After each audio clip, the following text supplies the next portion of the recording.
เจ้าสบายดีเนาะมื้อนี้ทีมงานสุดยอดสมุนไพรเจเฮิร์บของเฮาก็ได้ลงมาเยี่ยมยามลูกค้าที่ซื้อสุดยอดสมุนไพรเจเฮิร์บไปรับประทานเนาะสบายดีแหม่โดยอันอีเมลซื้อหยังเจ้า แม่แบน โดยแม่แบนบ้าน น้องตัว น้องตัวเมืองอัน เรางาม เรางามแขวงสารวันเนาะ แม่น โดย ได้ข่าวว่าแม่นี่ซื้อสุดยอดสมุนไพรเจเฮิร์บมากินนี่เมื่อจะกล่องเลยแม่ นึกช้ำกล้องชี้เขามานี่แหละ อืมอันอีเมเดี๋ยวหูจักกับสมุนไพรเจเฮิร์บนี่น้ำไผ่ แม่พังอยู่ในเอ็ม เอาพังในAM แม่นี่มีปัญหาเกี่ยวกับพยาธิหยังจังได้ซื้อเจเฮิร์บมาหาประทานนี่ แม่เกี่ยวมีพยาธิความดันแม่เป็นโรคเบาหวานโรคกระเพาะลองเบิ่งได้กล้องหนึ่งก็ที่ว่าเห็นพ้นแม่ก็ใครแน่เลยมีแห้งบ่เมื่อยบ่มึนคือแต่ก้อนแม่บ่ทันได้กินมันความยำอย่างเมื่อยมันก็เมื่อย อืม อันนี้บ่เมื่อยก็กินข้าวแซ่บนอนหลับ โดย กระมวลในโต๊ะแม่ก็ดิ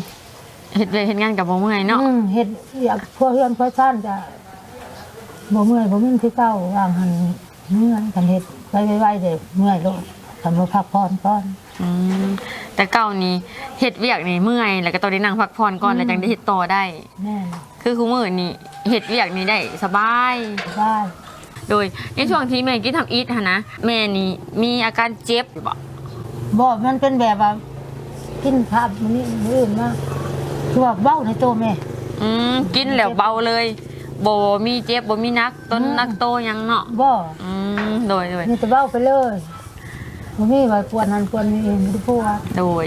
เพราะว่าหลายเคสนี่กินแล้วสิปวดก่อน โอ้ กินแล้วปวดก่อน แต่บางคนก็จะกินแล้วก็ดีไปเลยก็มี บางคนก็กินแล้วก็ปวดก็มีโดยคืออีแม่นี่กินแล้วมื้ออื่นเช้ามานี่เบา เบ้า เบาจนเบาตน เบ้าต้นเบ้าโตม่วนในโต๊ะแบบว่าลูก โดย บ่ได้ปวดอันอื่นดานนะ ก่อน ก่อนบ่ทันกินให้มันขึ้นหัวจะปวดจะนอนอยากรับตรงนี้ อืม แต่กินง่ามเช่าบ่ได้ปวดเลยคือแต่เก่า อย่าถามหาเรื่องปวดเดี๋ยวนี้บ่มีเลยเนาะ แล้วก็ลองเบิ่งนี่แหละจังสิรู้จักว่า